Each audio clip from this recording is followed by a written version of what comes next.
Hello and welcome to the Crossroads podcast. I'll be your host today, Kyle, and I've got joining me today, good buddy Derek. Good to be Set it back, up. guys. Good to be Been a back.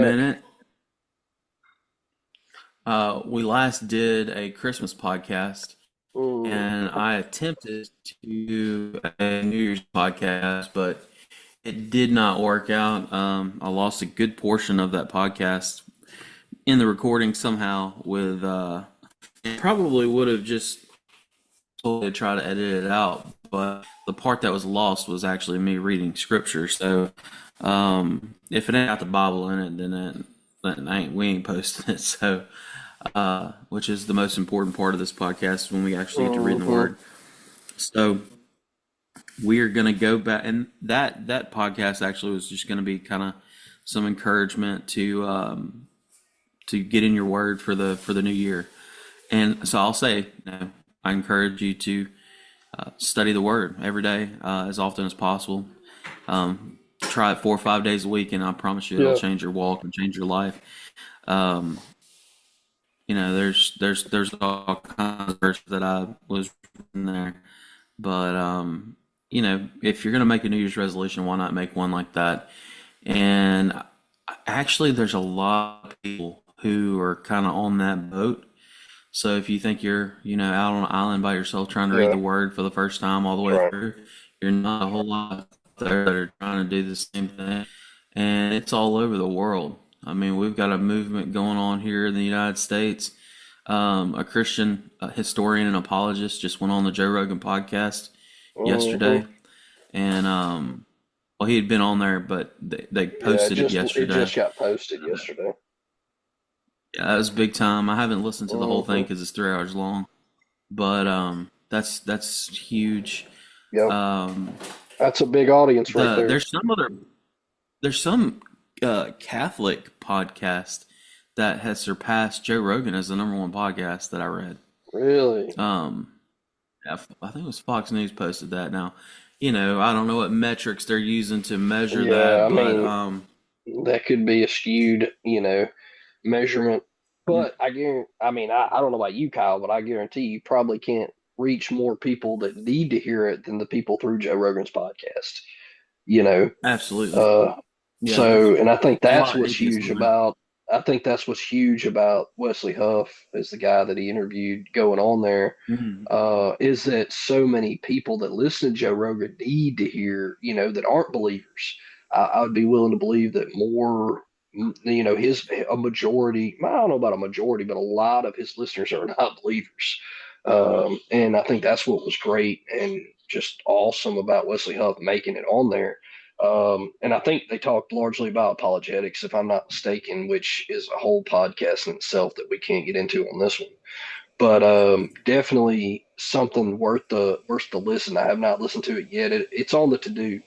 I have a lot of patients that when they come in, they listen to Joe Rogan's podcast during their MRIs that I do, and Well, that's a popular one, and I'm waiting for that one to come up so I can kind of listen while I'm working at the same time whenever I have time. some parallels between that podcast and what we're reading over in Philippians is that Paul dealt with a lot of nonsense as far as like Yeah. Gnosticism and hmm Judaizers and all Yep. kinds of naysayers of the gospel. And That's right. that guy went on, and basically the reason he ended up on Joe Rogan's podcast was because he just obliterated a snake oil salesman. Basically, there's this guy Billy something, but he'd been on Joe Rogan's podcast. He'd been on the Sean Ryan podcast, like two massive podcasts, and he sows all this like these nonsense gospels that have been disproven, have been proven to be Yeah. fake. That's right. And basically, he just dabbles in this stuff, but he's not actually an expert. hmm And Huff exposed him for that because That's right. Huff is a scholar, which is crazy because this guy, he's a subject matter expert, but he's only 33. He's younger than us. Yeah. Yeah. So this guy has been Yeah. studying the word and ancient texts and languages that did nothing more than strengthen his faith, and he just exposed a lot of that And I think what you run into with people who don't believe is just very, very surface level, poor straw man style arguments Yeah, against faith.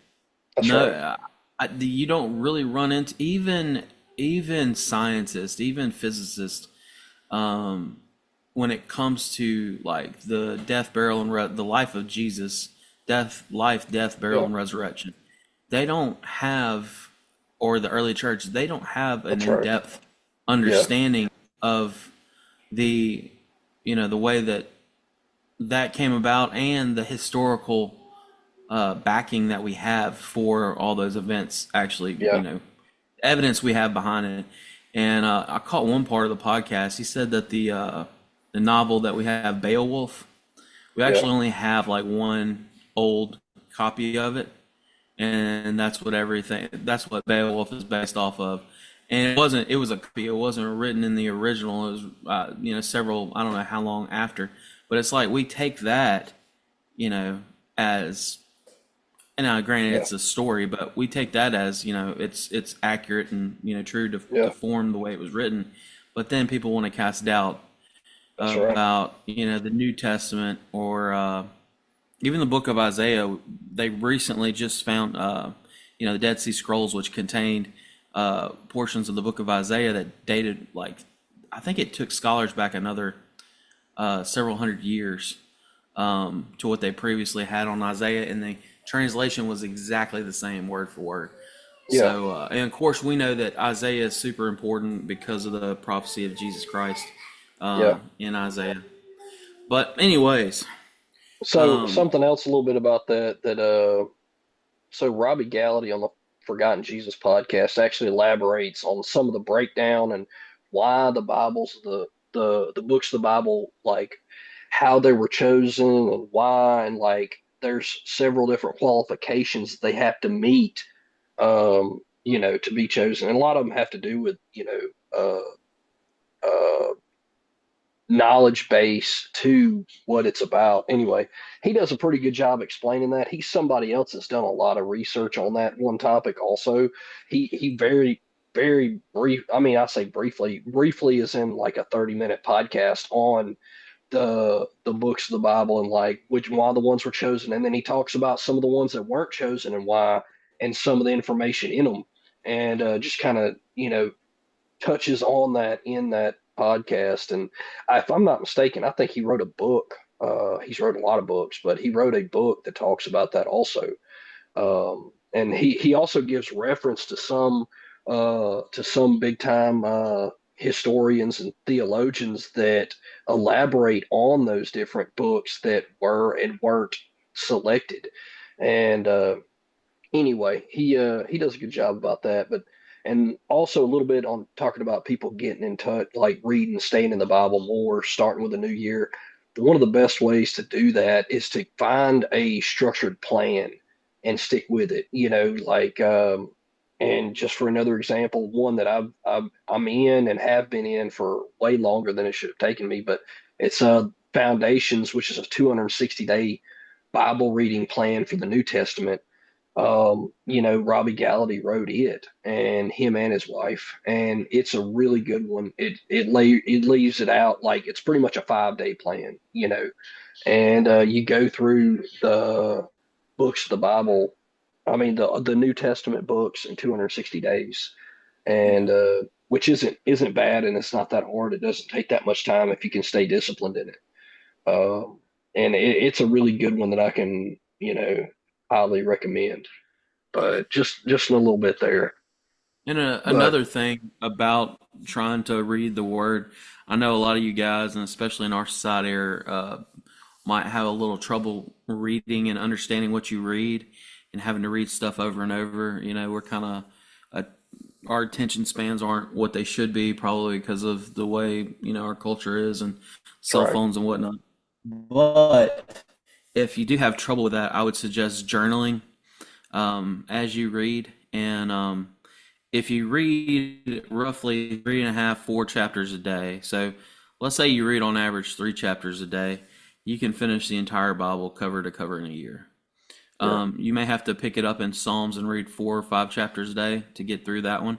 but for the most part, you can read 3 chapters a day and finish the entire Bible in a year. I would highly suggest that. There, like Derek said, there's devotionals that you can use to pair it with. I use Redemption Story from the Daily Grace Company. They have a men's and a women's version, but that's got kind of a devotional along with it. But I'll tell you that the devotional was just kind of lagniappe. The main part was me actually being in the Word and then writing it down. Yeah. Writing, what it does, it slows you down, number one. And it also engages your brain in a different way. So you're engaging it through reading it, you're reading it aloud in your head, and then you're writing it. You're using the motions to write, and that's huge.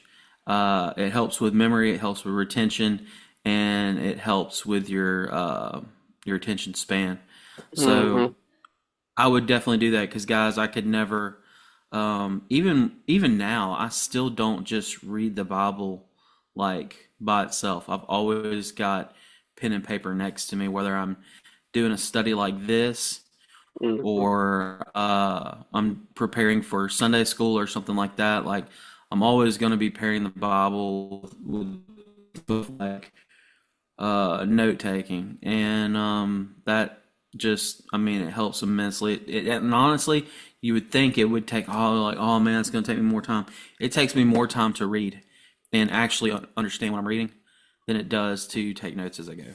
So, but with that being said, y'all get in the word. But today we're gonna be in Philippians chapter 4. We are almost finished with this book, and then we'll have to get on to something else. There's only 4 chapters in Philippians, and then we'll be on to a different study. So this marks the first podcast in chapter 4. We're going to go verses 2 and 3. And the version that I have in front of me, Derek, is a NASB, and Yeah. I don't think that'll be a problem. Now, y'all have to bear with me as I try to pronounce these 2,000-year-old names, from Philippi, but I'm gonna try it anyway. So, uh, Philippians chapter 4, verse 2 and 3. I urge Euodia and I urge Syntyche to live in harmony in the Lord. Indeed, true companion, I ask you also to help these women who have shared my struggle in the cause of the gospel, together with Clement, also and the rest of my fellow workers whose names are in the book of life. Um, Paul, Paul in these 2 verses is making a very personal plea to the church at Philippi, calling people out by name. We Yep. see 3 different people called out, and it's really a problem between 2 women. Yeah. And the only reason we know that is because it says to help these women who shared in my struggle in the cause of the gospel. So Derek and I, tried to do a little reading ahead. And this is where there's not a lot of information you're going to find in the actual Bible, and you got to rely on some scholarly stuff to Hmm. figure out what's going on here. But just from the text, we can tell that 2 women in the church have had some kind of disagreement. Prominent Which, if women you, also, because they wouldn't have yeah, been mentioned yeah, if they weren't that important. right. That's Um, that's that's an important yeah. point there. That would be like maybe some deacons' wives or pastor's wife, Yep. or maybe some Or maybe Sunday the school ones that are, teachers. yeah, that's right. Somebody that's leading up groups in the church, 2 important Yeah, pillars probably in the church there yeah, that helped start the church there in Philippi. And yeah. anyway, go ahead. And for whatever reason, they're having a disagreement, and Paul's encouraging them, hey, like let it go. And Yep. there's nothing more important than than your own salvation, and that's evident by the very end of verse 3. It says, the rest of whose names are in the book of life. And Yeah. one of the commentaries I read on that was so important, I think, is that it goes back to Jesus when he sent out I think it was 70. He sent them out 2 by 2, and they came back and they were so excited, and they were telling them all these things they did in his name, and they did this and that, and perform miracles, exorcise demons. And he's like, hey, like, let's not rejoice in that. Let's rejoice that you're in your salvation, basically. And Yeah. I think that is a great point for us who serve. Derek does a lot at his church and the music ministry and the men's ministry, and I do a little teaching at my church, and Choir. yeah, I sing in the choir, Yep. and Don't be um, dismissive of that. yeah, well, I make a joyful noise back there. Yeah, So, that's right. but hey, I will say though, I think we have a pretty good choir for a Y'all little do. country church. Very good choir, always has. So, yeah. But anyways, Jesus's point there was like, hey, like you don't have to. I wouldn't say brag, but like, don't be excited about those things. Be excited about what gets God excited, which is conversion and salvation. That's And right. I think that's the most important part. And I think what he's trying to get across, and I think what Paul is trying to get across to these people or the church of Philippi, Yeah. that there's nothing more important than Yep. the gospel and the salvation. And Yeah. that's the hope we hang on to and what we have to focus on, and can carry us through these disagreements. Yeah. Uh, a lot of what I gathered from this is like, and what I've also, a lot of my investigate into this and a lot of the other people's opinions on this is he was pretty much, Paul was saying, like, do what we need to do to get these women back on track. Like, oh, unstable internet connection. Am I breaking up, Kyle? Can you hear me?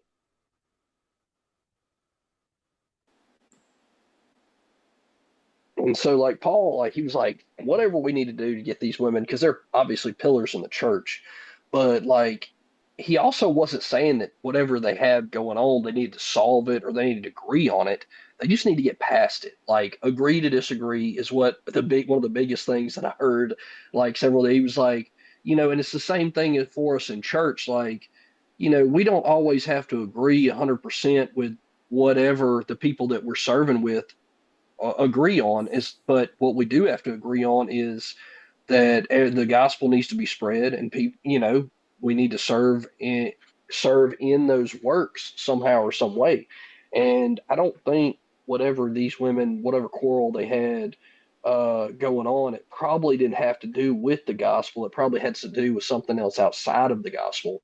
And because if it did have to do with the gospel, then I'm pretty sure Paul would address that and clear that up pretty easily.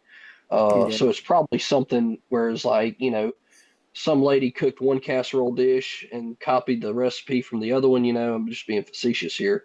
And she didn't like that she tried to make her dish better. Who knows? I don't know. But Paul's just like, just, for the sake of the church, let's get back on track and let's focus on what we're here to do. And that's spread the gospel, grow the church, and grow the word of Jesus Christ. And that's what he's asking these people to help do in this situation. I think that's something we should be mindful of in the church that as we go, like, we're not going to always completely agree or get along with everybody in our church, but we need to remember the real reason that we're there to serve and to spread the gospel, um, and to not let these petty things affect us in that way. It just, that is, like I said, agree to disagree, move on past it, serve together in the way that you're supposed to, but it doesn't mean you have to, you can love each other, but it doesn't mean you have to hang out with each other outside of church or outside of your service to that church. That's just my opinion in that. But whatever you're doing, don't let it hinder the spread and the works of God and Jesus through that. And you shouldn't let it affect your witness either, no matter what it is, because affecting your witness is another issue in itself. Uh, but yeah, the way Paul talks, like, and he's asking for these people to help these women get past whatever this is. And also, like, you gotta, another way that I thought about it whenever I was brainstorming about this and kind of thinking, like, one, I guess you could say analogy or like, um, ideology of like the way I thought about this is like you think about it like kind of like splitting wood, right? Like you're this log and the church is this log and the devil is trying to split this log, and what is he going to do? He's going to use whatever he can to split the unity of that. And these two women, Drive a their wedge. their quarrel is a wedge, and Yep. the longer it goes on, the deeper it gets. And if you don't remove that wedge, that log eventually will split, just like the church will. And this stuff happens daily in our churches that we have today. Over little stuff that, whether it be financial disagreements or like whatever it is, like these splinters, these disagreements, these quarrels are still minute and minuscule compared to the main goal of spreading the gospel. And but yeah, I think about it like that, and like the devil's going to use one thing and then like you get that wedge stuck in there and it won't come out. What do? You grab another wedge, or you keep hitting it till you drive it down. But you grab another Mhm. wedge, and you do what you can. And what you want to be those fibers. Like if you get one of those hard pieces of wood to split, that's like no matter like you almost drive that wedge all the way through and it's still stuck together. You want to be those fibers holding that together. And and I don't know about y'all, but like sometimes you get a piece of wood that you just can't split, and you might burn that mug altogether. But either way, like you want to be that piece of wood that can't be split. And you want to be those fibers that hold that piece of wood together. And I don't know. And that's what I think Paul's asking these people to do. Like, let's remove this wedge. Let's pull it back together, get back on track with what we're trying to do here. And I think that's what he's reaching out to do, and that goes for so many things. Like that could go by yourself in general and things in your life that you're letting drive a wedge between you and your witness and your service in the total reality. Like I know these are two people that it's between here, but these could be two different things that you wrestle with in your life that that you're letting affect your witness, like your service at church, or you talking or telling the gospel that gets you distracted off that every day to day life. You know, Paul's like, get past it, stay on track, stay on focus, and that happens to everybody, but that's kind of what he's calling for. And I think we can look at squabbles and disagreements in the word, and kind of kind of see like how Jesus might handle that kind of thing, or how Paul handled it, like right here. And like Derek was saying, like, and we're not trying to be dismissive of people's problems in the church that they Not at disagree all. with, but sometimes it absolutely needs to be dismissed. Um, and that's because it's not important. It's Yeah. not important. And even when Jesus and dude, I for whatever reason this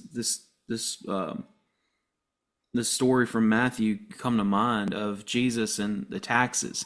Um, Mm, a Pharisee had plotted to catch Jesus and get him arrested by asking him a question about taxation. mm, And the way that Jesus answered it, it kind of puts into light as to how we are to handle certain things. And yep. I'll just read it right quick. This is Matthew 22, chapter 22, verses 15 through 21. And it said, Then the Pharisees went and plotted together how they might trap him in what he said. And they sent their disciples to him along with the Herodians, saying, Teacher, we know that you are truthful and teach the way of God in truth, and defer to no one, for you are not partial to any. Tell us then, what do you think it is lawful to give, a poll tax to Caesar or not? So here they are trying to basically catch him in, dissension against, Hmm. Rome, whom they hated, by the way, which Yep. is funny because it's like, do you really hate him but anyways, but Jesus perceived their malice and said, Why are you testing me, you hypocrites? And of course, Jesus calls them out. Show me the coin used for the poll tax. Can you, I mean, I can just see Jesus like, what, like, bro, why are you coming at me with this hypocrisy? Give me that coin in your pocket. Let me see it. Um, and they brought to him a denarius, and he said to them, Whose likeness and inscription is this? They said to him, Caesar's. Then he said, and I love this, Then render to Caesar the things that are Caesar's, and to God the things that are God's.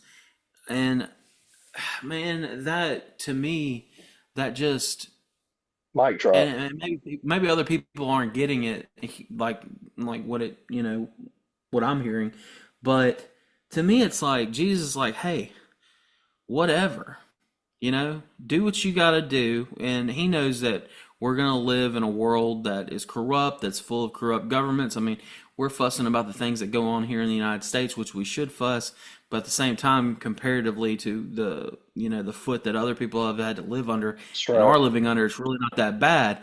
And even still, like, we should be mindful of our government. Don't get me wrong, I'm not saying that, but nothing is more important than God's work, than Yep. sharing the gospel. And Paul is at the church in Philippi. They're responsible for spreading the gospel and starting the church to the rest of the world. Like Mm-hmm. he's the apostle to the Gentiles. Yep. So like you're talking about getting the message out to the rest of the world, to us eventually.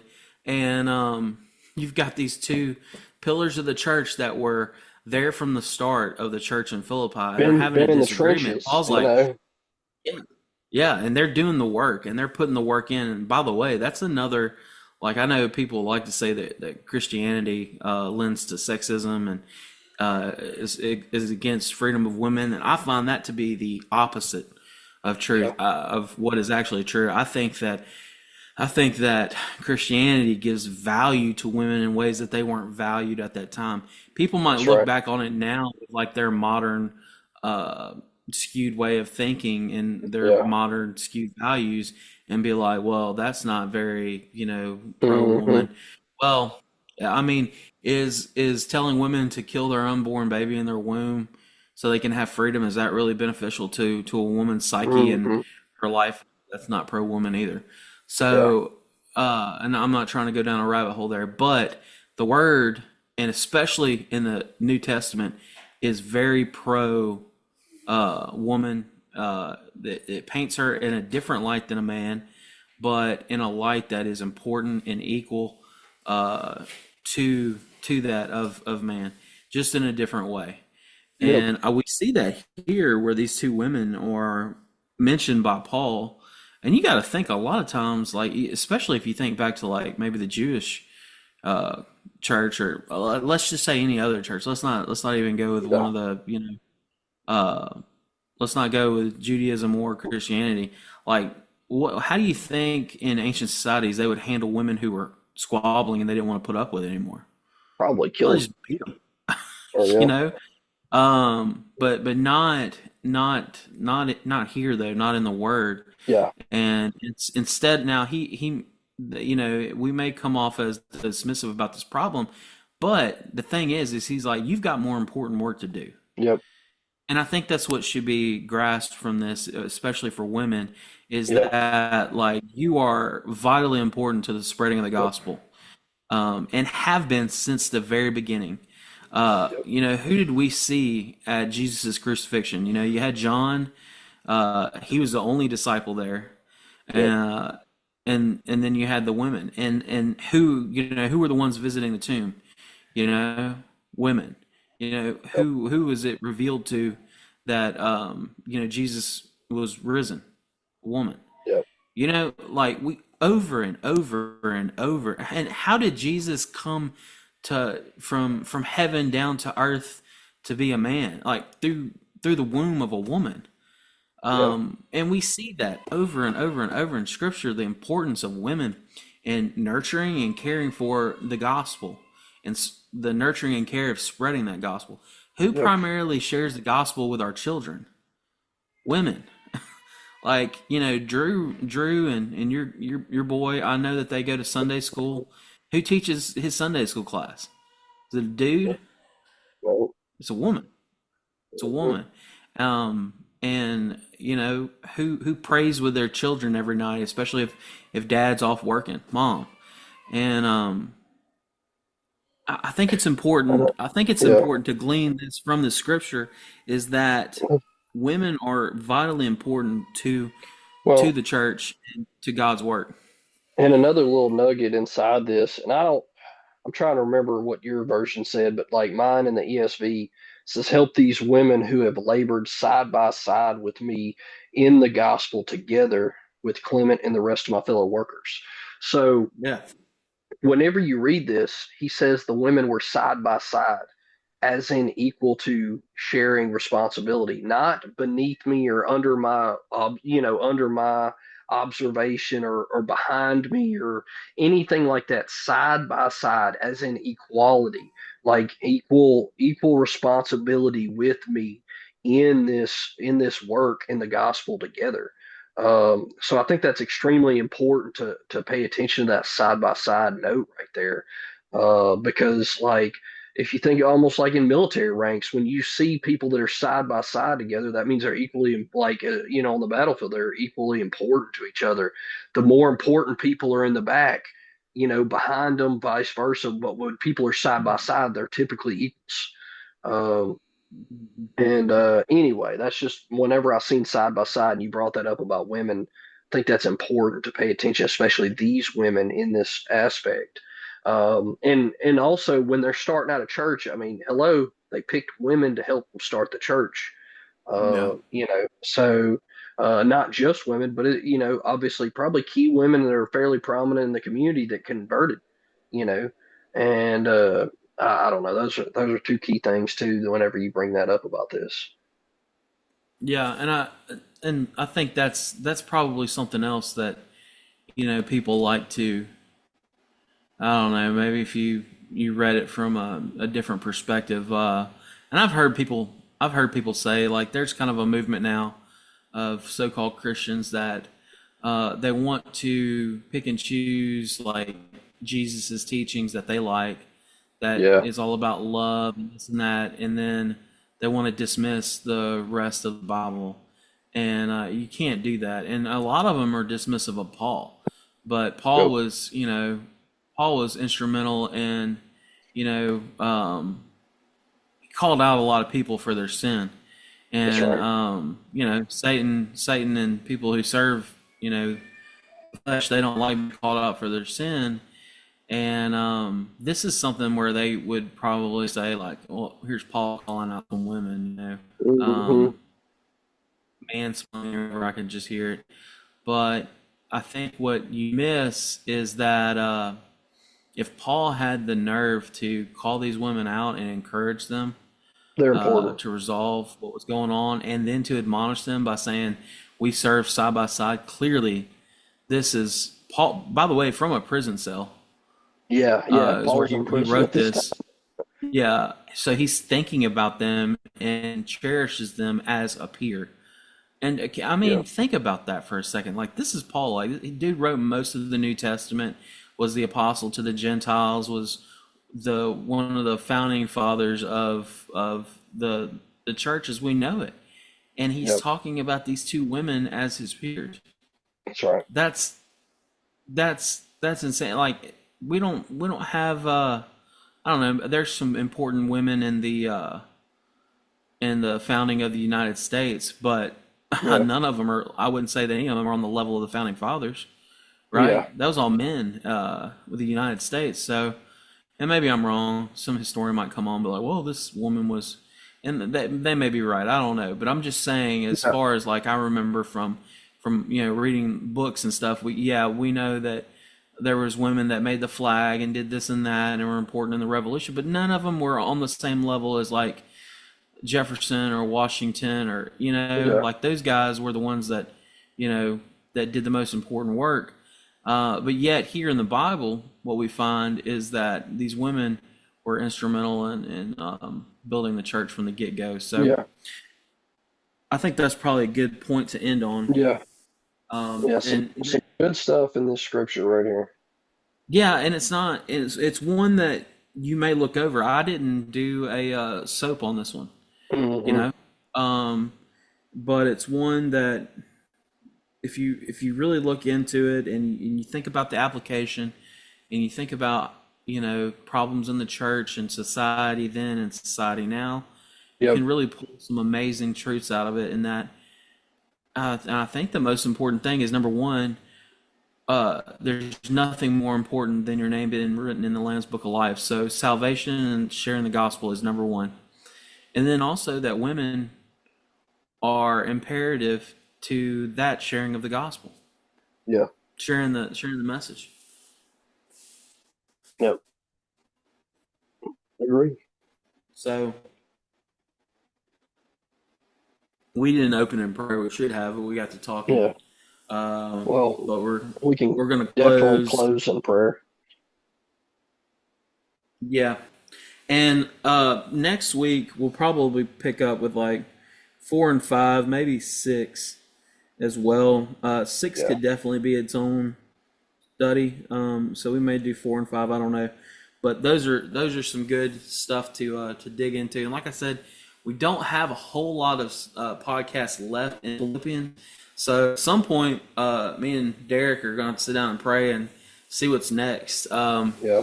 I've done some studies in First John, in some other places that we can go Yeah. based upon the soap studies that we've done, or we can just do something else, man. We don't have to Yeah. we don't Well, have to and follow we can any. pray about it and see what happens with it. It might be one of those things where we can take some time and cover some stuff that's commonly talked about that people want to hear more about, or Yeah, something like that. I mean, like I said, like you said, yeah. we'll pray about it and talk about it. We'll see about it. But either way, like you said, Philippians 4 through 6 next, and if it's either going to be 4 and 5 or 4 through 6, we're going to look at that and see where Kyle's soap study went on that, and then what we find out if 6 needs to be on its own or 4 and 5 will just be together. But either way, it'll be a surprise. So, but that'll give y'all a little insight on what we'll talk about next for sure. So what about prayer requests, Kyle? I know Nora K has her 1 year, or I don't know if it's 1 year, but it's follow up scans this weekend.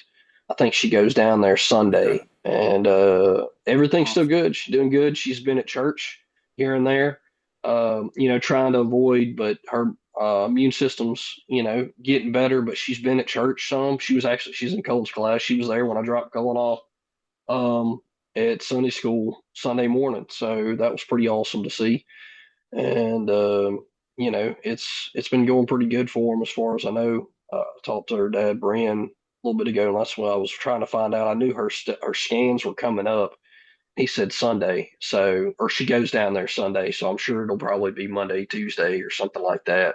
Mm. But be in prayer for that everything's good. And as far as I know, everything's been pretty solid with her so far.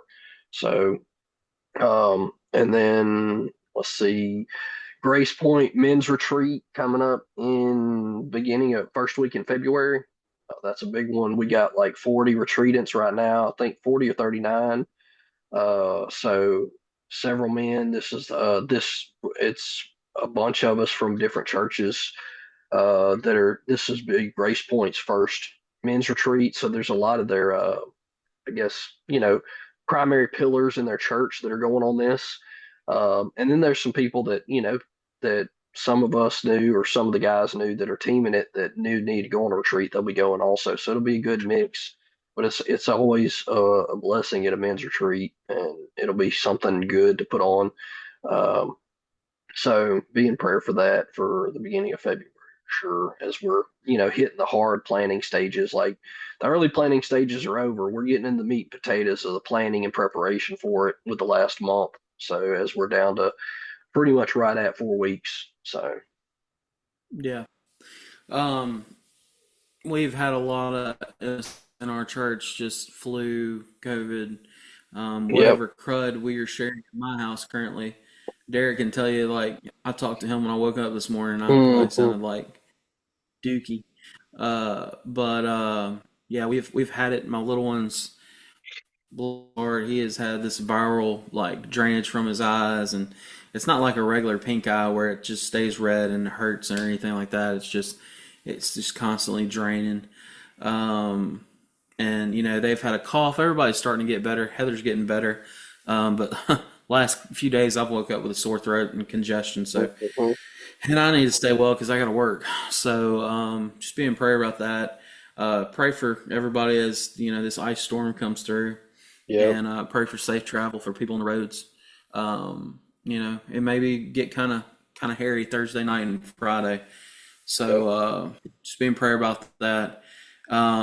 We have got Forge coming up. That's going to be a disciple now with Keith Landrum's church. That's going to be coming up in March. Also, around that same time, we're going to have another revival at Sweetwater. We do 2 a year, bro. We have Yeah. a Bible conference and Freaking a pumping it revival. out. So, Brother yeah. Wall don't play, man. Like Yeah. we've got that. We've got a Romania meeting tonight, Hmm. which I've got to I got to figure out what I'm going to do on that because I don't know if my kids are going to go or not, and I need to let them know if I'm going to go, which Yeah. I, I'm leaning towards going. Um, Man, Trump's about to get inaugurated. That's Yep. big time for our country. Yep. Had the attacks in New Orleans and whatever happened in Las Vegas. I didn't understand that, but just a lot going on in our country right now, and a lot of you know we got to remember we don't fight against the flesh. We wage war against powers and That's principalities and right. Yep. heavenly places. So we fight as Christians. We fight this fight from our knees in Yeah. prayer. And you can fight it with your vote, and you can fight it in prayer, and you can fight it with your voice and just being Yeah. vocal about what's going on and standing up for what's right. So Yeah. we got to do that. And anyways, I think that's about Uh, it. yeah. Also, whenever you talk about that stuff, that kind of jogged my memory. We got marriage night with the Gallaties at our church Hmm. coming up January 31st. It's a marriage, kind of a short marriage conference. So it's just a night, but it's a big marriage event that we're putting on. We're hoping to have a big turnout for it. But I've heard me talk about Robbie and his wife Candy Gallady, who's wrote a ton of books, big time theologian scholar. I mean, from everything that I read, he's just one of those people that just soaks up knowledge in abundance. And he's just one of those energizer bunnies that never stops. And that's why he's like written a ton of books. But anyway, him and his wife are coming to Fair Park January 31st at 6:30. You can register at fairparkwm.com. I think it's like $40 a couple, but it's definitely something worth. They are extremely entertaining. If you've never listened to Forgotten Jesus podcast, she's not really on there in the first like 4 or 5 episodes, and then she like makes an appearance, and then now she's like a staple on that podcast, which they do together, and it's very entertaining, very good. Which there's a couple people in our church that know them personally fairly well, and they're just really down to earth, real people, and they come across that way in their speakings. And I'm super excited, pumped about being able to hear them speak and talk about their journeys and everything, which are very powerful, by the way. I know a little bit of insight on it from what he's talked about on the podcast, but definitely something if you get a chance to go. Like I said, January 31st, which I believe is a Friday night, at 6:30 at Fair Park. Go grab you something to eat and then come. There's going to be plenty of room. We're hoping to get at least 100 couples. Last time I heard, which was about 3 or 4 weeks ago, we're at like 50 already, couples, and so we're hoping to get at least 100. I don't know if we'll make it to that or not, but it's going to be a good night for sure. So that's something that we got coming up. And then our men's and women's retreat are going to be for Fair Park, are going to be like the women's is the last weekend in April, and the men's is the first weekend in May. And that's always really big for our church, something that we put on. And then also, as far as women's, the Champions of Faith is coming up. That's like our really, really big women's event. Like I think last year we topped out like somebody said we had 1,000 women there. And that's like crazy because we can barely seat 1,000 people, but we did have standing room only, and we had a lot of people standing. So I would not doubt that that would be true. But anyway, let me get you an accurate date for that. I got one on top of my head because I'm already working on planning on that because that's like a big thing for a big thing for sorry, our worship team because we do a lot of that. Why is it? All right, so I know it's in February. I can tell you that for sure. I don't know why it's not in my calendar because I swore I put it on there. But yes, Champions of Faith will be in February. Be looking. I'll be sharing it on Facebook, and we'll have another podcast before then, and I will give you a hardcore date on that. But it's gonna be a big one. So just be listening for that in February. But anyway, so all right. Anything else, Kyle? You ready to close? Yeah, Yeah. go for it. Father God, I just thank you for this day that you've given us, Lord, and this opportunity to get in the Word and just dig some truth out of your Word today, God, and verses that we might just kind of glance over, but you saw fit to include, and you did because you had a lesson for us. And that lesson always points right back to Jesus and the work that he did for us on the cross, God. And I just praise you for that. I praise you for your word, for your guiding light, that we might read it and meditate on it and hide it in our heart, Lord, that we might not sin against you, Lord, and that we would glorify you in all that we say and do, Lord. I pray, God, for Norca and for her scans coming up. We praise you for the work that you've done in her, the miracle that you've worked. You are still a God of miracles and in the healing business, and we praise you for that, Lord. That never stops, and that is part of your nature. And we just pray for her scans, and we will give you all the honor, glory, and praise, Lord, that she's healed. I pray for people who are sick, who are struggling with flu or COVID or pneumonia or just this virus, this crud. God, I pray that you would help heal these people so we can get back to church and get back in your house, God, and fellowship with one another.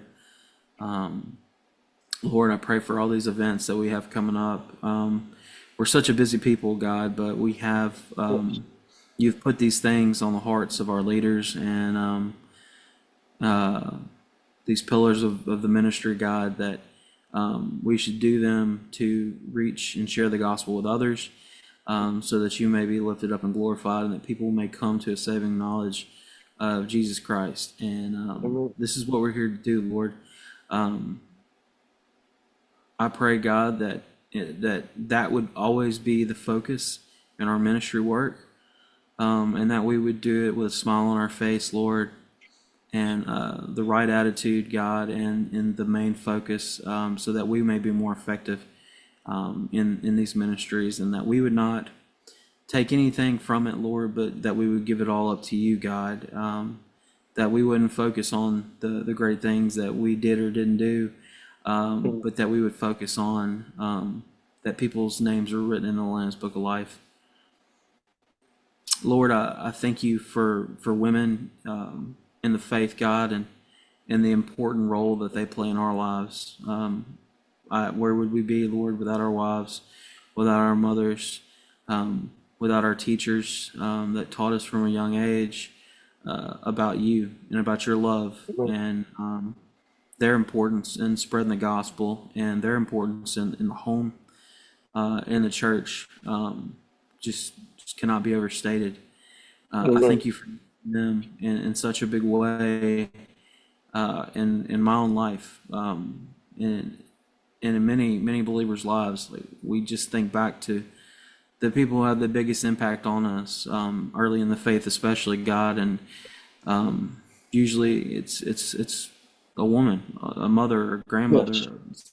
or teacher, God, and we just praise you for that, Lord, and that you value each and every one of your children the same, and you love us all unconditionally, and you want what's best for us, Lord. So help us to share the gospel message and to share it without prejudice or malice, God, but just in love for who you are and what you've done. And if we can do that, Lord, then we can have a life that was worth living, that lifted you up and only drew us closer to you, God. And that is what we ask for. That's what we desire.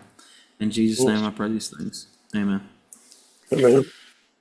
All right. All right. Well, we'll come at y'all next week, Philippians 4, and we'll be doing 4 through 4 and 5 or 4, 5, and 6, something like that. And, hopefully be back on more regular schedule now that the holidays are over. And we can get back in a groove again, Kyle, hopefully. Yeah. I know it's easier said than done for our schedules, but that's the goal. So, Yeah, adding that second little one is rough. yep, It's it all great when definitely, you got them outnumbered, but when they're equal in number well, or greater in number, then it gets it's it's really not bad. There's just no time for anything else in the evening. I mean, yeah. that's all it is. Like it's not bad. It's just like when you're trying to squeeze something else in, it just doesn't seem like there's anywhere to squeeze it sometimes.